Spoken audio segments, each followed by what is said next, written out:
राम जी जैसे जंगल में सभी प्राणियों से हाथी बड़ा पाया जाता है। कीड़ी मकोड़े तो क्या, और बड़े बड़े प्राणियों से, घोड़ों से, ऊंटों से भी हाथी बड़ा प्राणी पाया जाता है।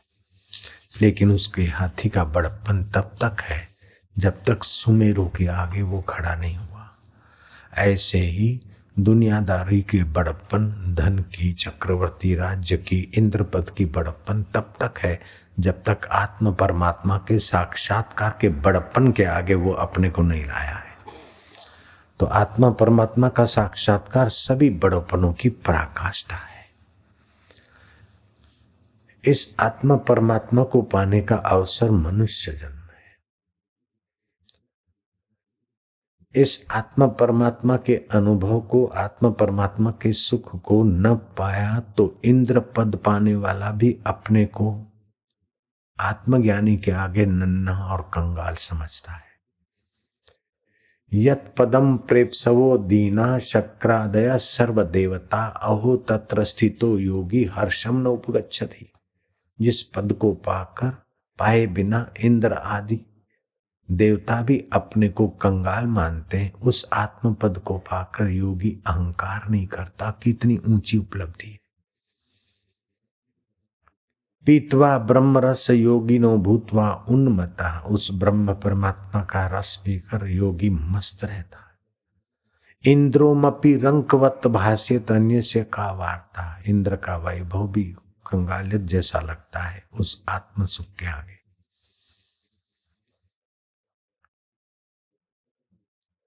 तो श्री कृष्ण कहते ऐसा योगी सर्वथा वर्तमानोपि स योगी मई वर्तते।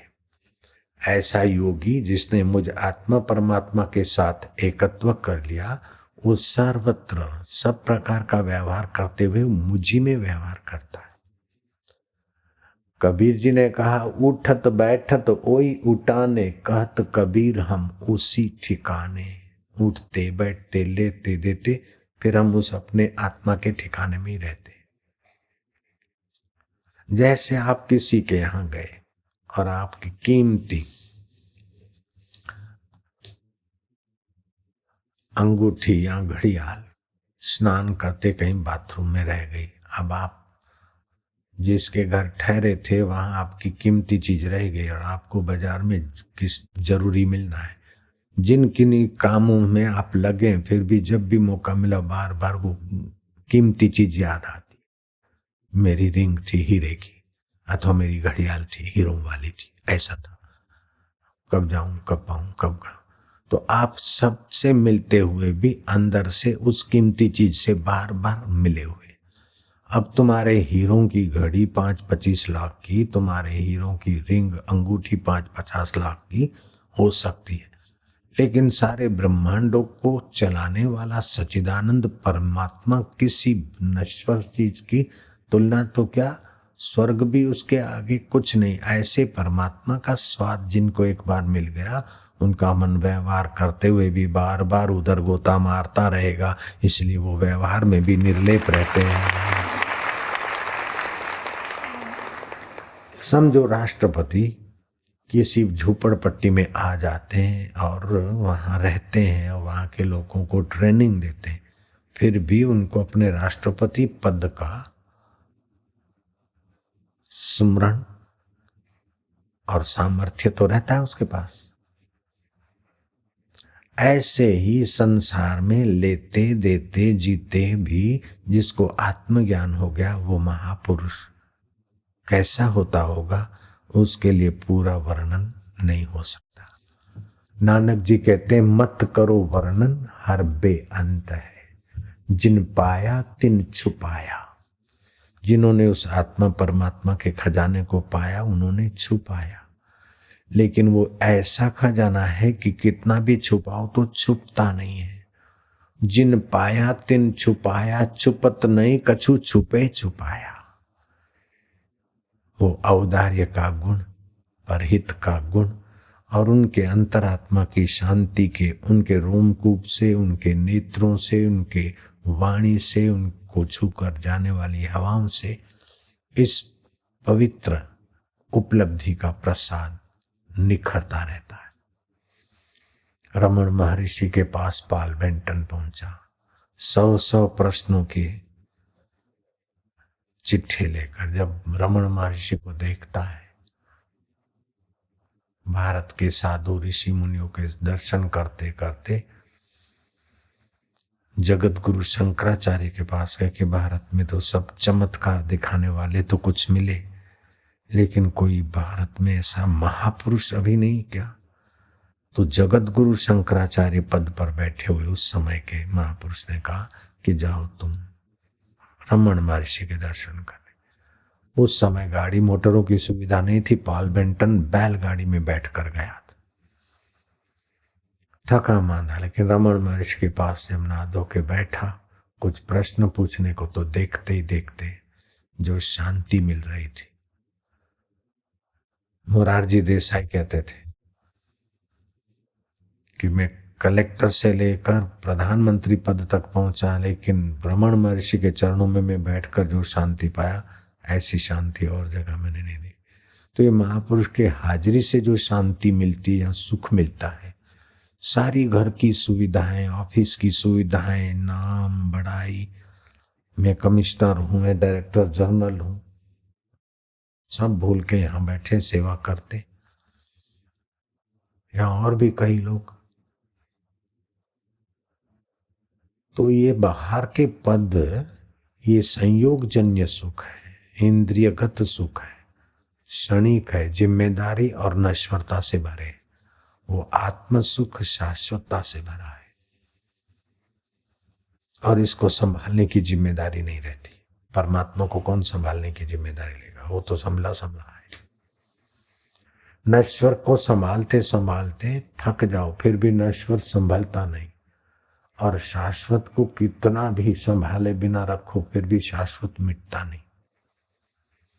तो तुम्हारे अंदर जो शाश्वत अंश है उसको तुम जान लो, पालो। तो एक नश्वर अंश, दूसरा शाश्वत अंश। नश्वर अंश है माया, बदलने वाला, और शाश्वत अंश है आत्मा, परमात्मा, ना बदलने वाला। बचपन तुम्हारा बदल गया, लेकिन बचपन को जानने वाले तुम नहीं बदले। किशोर अवस्था बदल गई, किशोर अवस्था की, बचपन की तुम्हारी नन्ही सी नाक थी, प्यारी प्यारी आंखें थी, छोटे छोटे हाथ थे, नन्ही नन्ही उंगलियां थी। अभी वो नहीं है, लेकिन उसको जानने वाला अभी है। तो जो अभी जानने वाला है वो है शाश्वत, और जो नहीं है वो है नश्वर। ऐसे ये शरीर भी एक दिन नहीं है, ऐसा होगा, जल जाएगा, मर जाएगा, फिर भी जो है वो है शाश्वत।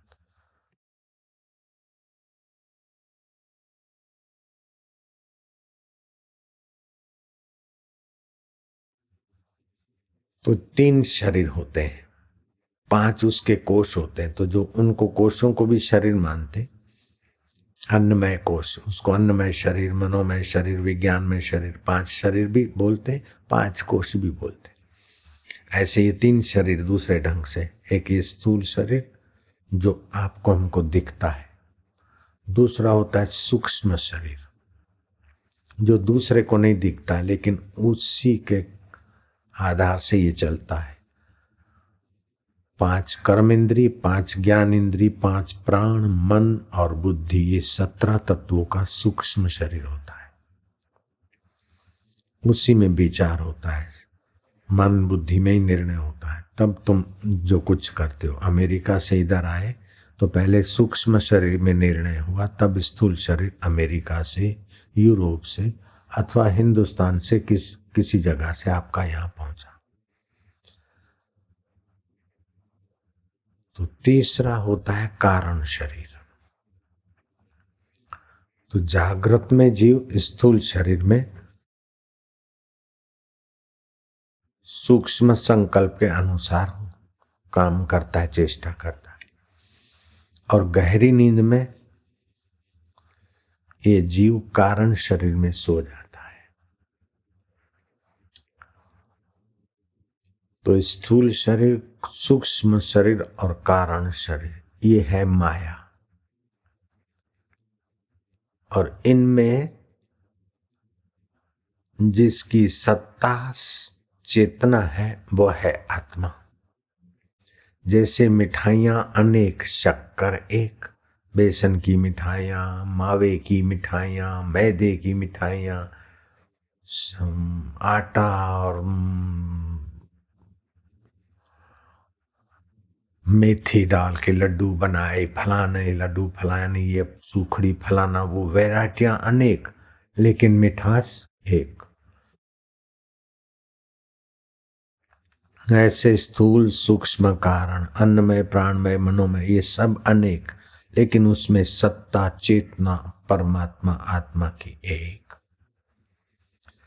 तो जब मर जाते तो स्थूल शरीर यहां रह जाता है, सूक्ष्म शरीर जाता है, तो उसके जैसे कर्म करते तो कर्म तो बाहर रह जाते, लेकिन करने के संस्कार अपने अंदर होते। तो अच्छा किया तो अच्छा स्वभाव बनता है, तो अच्छे लोगों में जाने की योग्यता मिलती है। बुरा करते तो बुरा स्वभाव बनता है और उस समय बुरी वासना ही उठती है।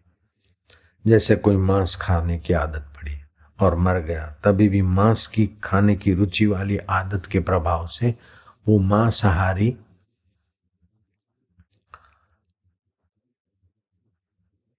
प्राणी के शरीर में उसका जन्म होगा। अब क्रोध का स्वभाव है तो सर्प आदि उसका सूक्ष्म शरीर आएगा, और सर्प आदि और भी जो क्रोधी योनिया उसमें जाएगा। अगर देवता सात्विक स्वभाव है, पुण्य दान है और स्वर्ग चाहता है, तो फिर उसको उस प्रकार की यात्रा होगी। लेकिन स्वर्ग में भी ये स्वर्ग का सुख है, उसको जानने वाला चैतन्य तो वहां भी है साथ में। नरक में जाएगा तो नरक के दुख का अनुभव तो चेतन को होगा। तो सूक्ष्म शरीर जहां जहां जाएगा वहां वहां, जैसे आप आईना जहां ले जाते हो वहां आकाश दिखेगा, ऐसे जहां भी सूक्ष्म शरीर होता है वहां परमात्मा की सत्ता होती। परमात्मा दो हाथ पैर वाले अथवा पैगंबर हैं ऐसी इतना ही नहीं, परमात्मा वह है जैसे आपका ये आकाश है ना, तीन आकाश होते हैं, इसको बोलते हैं भूताकाश। आपके सूक्ष्म शरीर चित्त में जो इसका पता चलाता है वो है चित्ताकाश। तो चित्ताकाश और भूताकाश की बातें बदल जाती है, फिर भी जो नहीं बदलता है जानता है उसको बोलते चिदाकाश।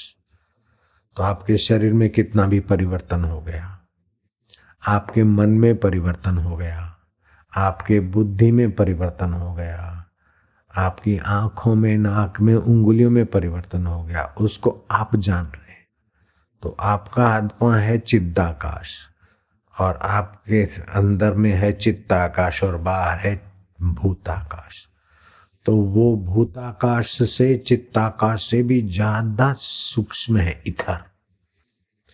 और उस सुबह के समय जैसे ये भूताकाश साफ होता है, सुबह के समय लोग उठे उसके पहले के समय लोगों के आंदोलन, वाइब्रेशन, चिंतन की तरंगे कम होती है।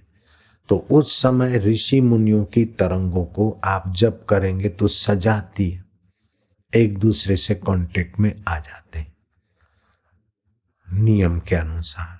तो सुबह आप सूरज उगने के पहले के समय ध्यान भजन करते तो मंत्र जागृत होता है, उस समय देवता जागृत होता है और ये सुषुम्ना का द्वार खुला रहने का अवसर होता है। तो इससे आपकी प्रार्थना उस समय जितनी आसानी से फलती है और जितनी आप आर्त भाव से प्रार्थना करते हो, सच्चे हृदय से प्रार्थना करते, प्रार्थना के शब्द और आप एक हो जाते, वो प्रार्थना फलती है। क्योंकि एक होने से आप चित्ताकाश से, चिदाकाश स्वरूप ईश्वर से, गुरु से आप आसानी से मिल जाते। जिसको कोई बड़ा काम करना या बड़ा तकलीफ मिटाना, तो सुबह के समय ये थोड़ा प्राणायाम आदि करके फिर प्रार्थना करें और शांत हो जाए। ऐसे एक एक मिनट शांत हो जाए, दिन में 9 बार प्रार्थना करें। 3-4 बार तो सुषुम्ना का द्वार कुदरती ही खुलता है, सुबह दोपहर शाम और रात्रि को 4 बार, और बीच में भी कभी कभी खुलता है।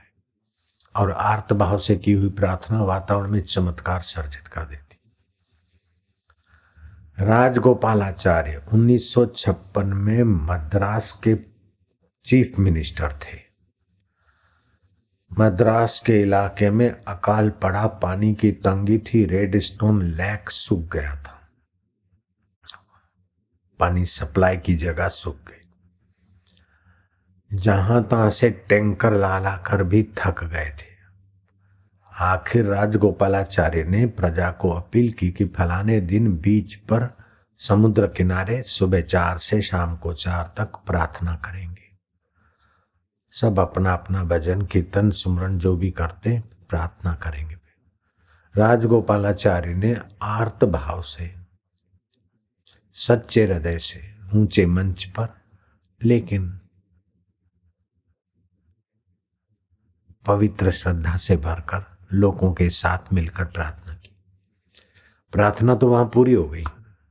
लोग बोले अभी तो मौसम भी चला गया, बरसात होना पॉसिबल भी नहीं। रात को बादल दिखे, थके मांदे थे, लोग सो गए। लेकिन रात को 10 बजे बड़ी बड़ी बरसात की बूंदें ऐसी बरसी कि सुबह देखते देखते रेडस्टोन लेक ओवरफ्लो। फिर भी इतना बरसा कि 1956 में मद्रास में गवर्नमेंट को सड़कों पे नावें चलानी पड़ी।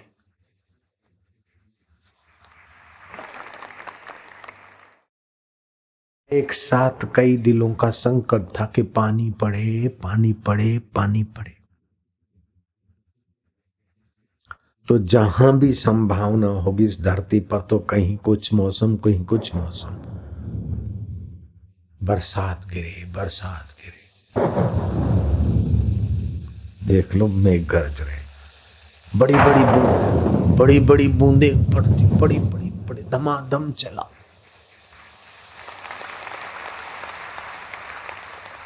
बरसे बरसे बरसे बरसे, बस बस बस।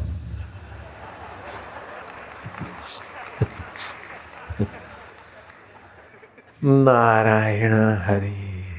ऐसा नहीं सोचना कि मैंने ये कुछ चमत्कार किया, वो केसीओ वाले ने बजाया है। ऐसा नहीं समझ लेना बापू ऐसा करते तो मेघ गरजते हैं, ये चक्कर में मत आना।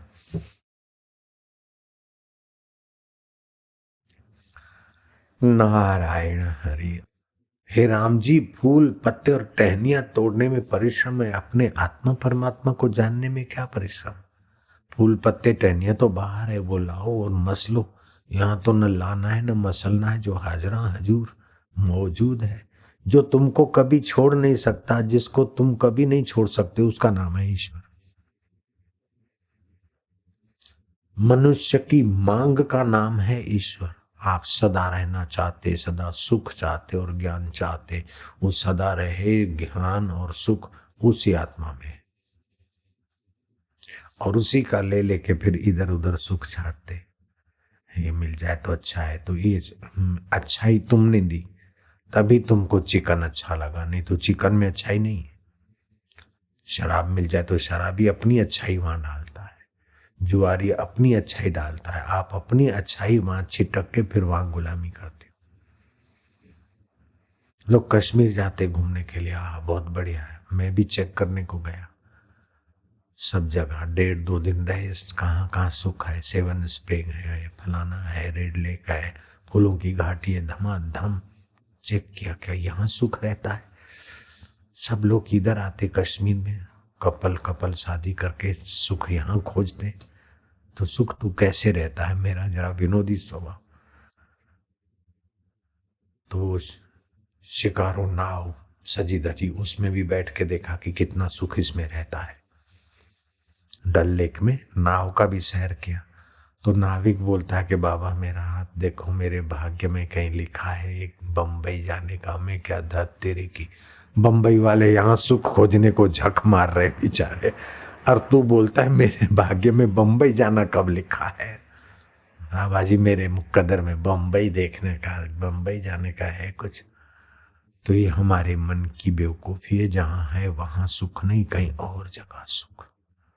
जहां है वहां गहराई नहीं, और जगह और ये धोखा देता है। लेकिन भगवान कहते हैं सर्वथा वर्तमानों भी संयोगी मई वर्तते। वो सब जगह रहते हुए भी अपने सुख स्वरूप मुझ में रहता है। सद्गुण जो भी है उस सत्य स्वरूप ईश्वर का है, और दुर्गुण जो है वो अपनी वासना होता है, अपने ईगो का होता है। तो एक होता है शैतान और एक होता है खुदा। तो जो सत्य है वो खुदा है, और जो वासना और ईगो है वो शैतान है। इसीलिए धर्म जगत में मंदिर में भगवान आपने ही बिठाया, मस्जिद में पूजा का स्थान आप ही ने बनाया, चर्च में, और फिर आप ही वहां प्रणाम करते ताकि ईगो लेस करने का थोड़ा अवसर मिले।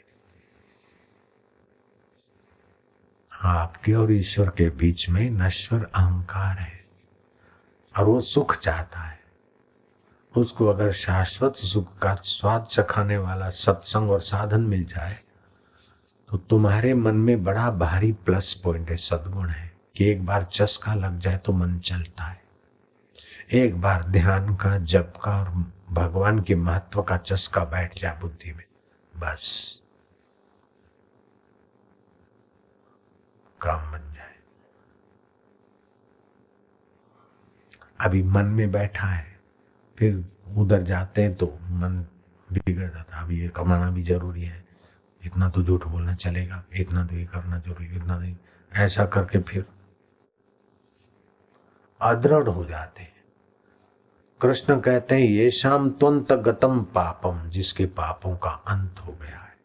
जनानाम पुण्य कर्मणाम, जिनके पुण्य जोर मारते, ते द्वंद मोह विनिर्मुक्ता, द्वंद और मोह से मुक्त होकर भजनते माम दृढ़ व्रता, वे मुझे दृढ़ता से भजते। पक्का इरादा, दहल जाए आसमां दिल कभी दहलता नहीं, ऐसे लोग पार हो जाते। पक्का इरादा, दृढ़ निश्चय। શું કરે મારા સાસુને જરા ત્યાં ગમે છે, મારી માને ત્યાં ગમે છે, મારી મિસિસને ત્યાં ગમે છે, મારા મિસ્ટરને ત્યાં ગમે છે। અરે બધાને ગમે ત્યાં ગમતું હોય। સાચું ગમવાનું તો તમારા આત્માનો આનંદ જ છે, ઈશ્વર જ છે। બીજું બધું જૂઠું ગમવાનું છે। કોઈને જૂઠું ગમતું એની પાછળ આપે ખપી મરવાની જરૂર નથી।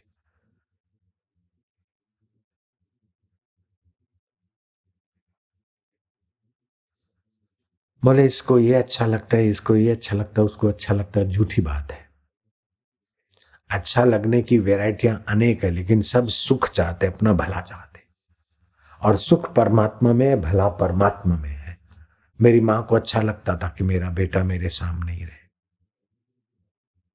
तो मेरी माँ की ममता को अगर मैं महत्व देकर पड़ा रहता तो न माँ का भला होता न बेटे का भला होता। अब मैं चला गया और जो वास्तव में अच्छा था तो फिर माँ का भी कल्याण हुआ।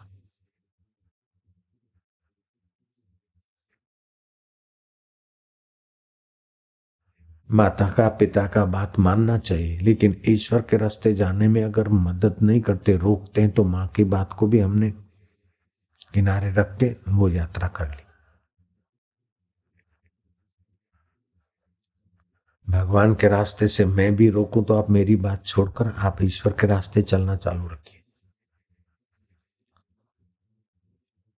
ईश्वर के रास्ता से अगर पिता हटाता हो, माँ हटाती हो, पत्नी हटाती हो, रिश्तेदार हटाते हो, गुरु भी ईश्वर से हटाते हो, तो गुरु की बात का त्याग करने की शास्त्र सम्मति दे देते। कितना ऊंचा शास्त्र है, कितना ऊंचा हित से भरा है भारतीय संस्कृति। दूसरे लोग तो बोलते बस लिखा है, इसने कह दिया करो, वो अपना अपना मजहब होता है, लेकिन सनातन धर्म किसी व्यक्ति का, किसी पीर पैगंबर का बनाया नहीं है। लोग बोलते सब धर्म समान है, सब धर्म, अरे सब धर्मों के प्रति हमें सद्भाव, आदर, प्रेम रखना चाहिए, लेकिन सब धर्मों की अपनी अपनी विशेषता है, मजहबों की अपनी अपनी है। रिलीजियसों की अपनी अपनी, लेकिन सनातन धर्म का सत्य तो सब सर्वोपरि चीज है मानव मात्र के लिए। सनातन धर्म जैसे इस्लाम मुसलमान के लिए है, ईसाईयत ईसाइयों के लिए है, ऐसे ही पूजा पाठ अमुक हिंदुओं के लिए। लेकिन हिंदू जैसे हिंदुत्व को पाते हैं, मुसलमान जैसे मुसलमानियत को पाते हैं, ईसाई जैसे ईसाइयत को पाते, उस आत्मा परमात्मा का ज्ञान देने वाला तो सनातन धर्म वैदिक धर्म एक ही है।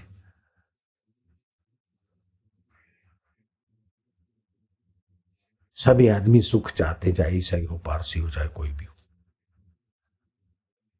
नहीं चाहते क्या? कुछ भी करके सुख चाहते, और सुख सदा रहे ऐसा चाहते।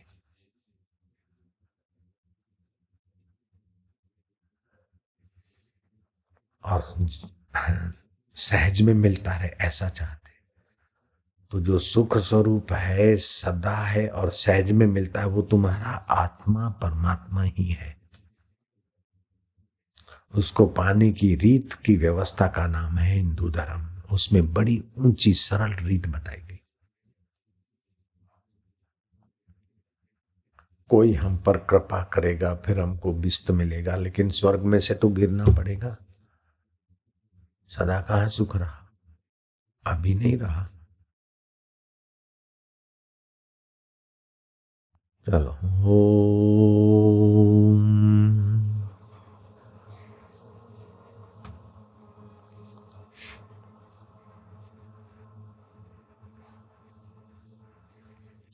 जो अभी रहता है उसी में जाओ, ओम करते हुए शांति पाओ।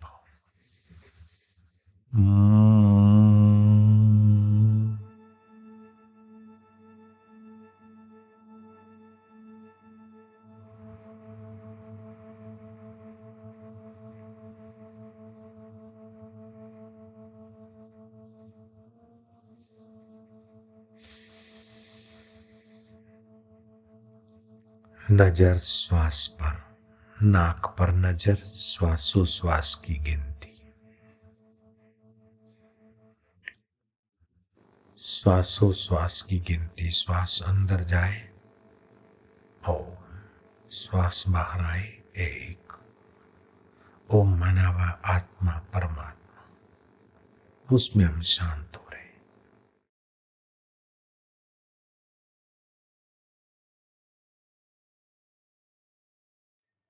एक भी श्वास बिना गिनती के ना जाए।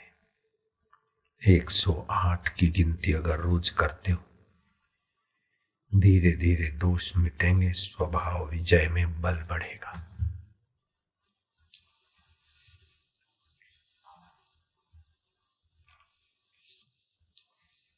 विद्यार्थी भी करेंगे तो पढ़ने में इसमें तो मदद मिलेगी। संसारी संसार में सकुशल जी सकेंगे और ईश्वर प्राप्ति का रास्ता खुलेगा। गुरु गीता का पाठ, युवन पुरुष युवा सुरक्षा पुस्तक का पाठ और ये साधना। नाक के आगे से पर नजर, श्वास अंदर जाता है, अपनी तरफ से खींचना नहीं है, अंदर जाता है। बाहर आया एक, हो बाहर आया दो, ठीक। ये श्वासोश्वास की साधना हल्का आदमी नहीं कर सकता है, नीच व्यक्ति नहीं कर सकता है। कबीर ने कहा, माला श्वासोश्वास की जगत भगत के बीच, जो फेरे सो गुरुमुखी ना फेरे सो नीच। जो नीची मति के, नीचे कर्म वाले निगुरे लोग हैं, वो ऐसी ऊंची साधना नहीं कर सकते।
ओम आनंद, ओम ओम।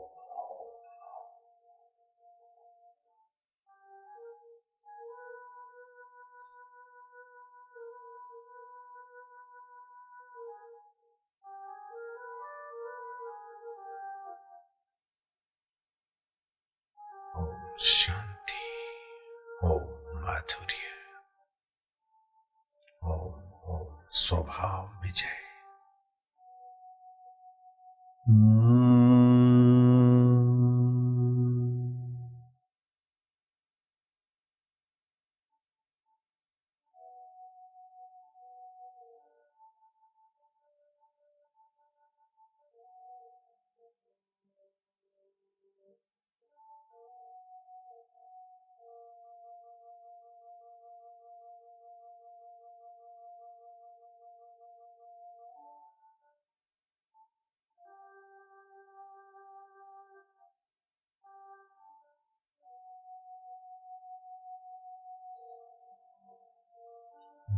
हरि ओम।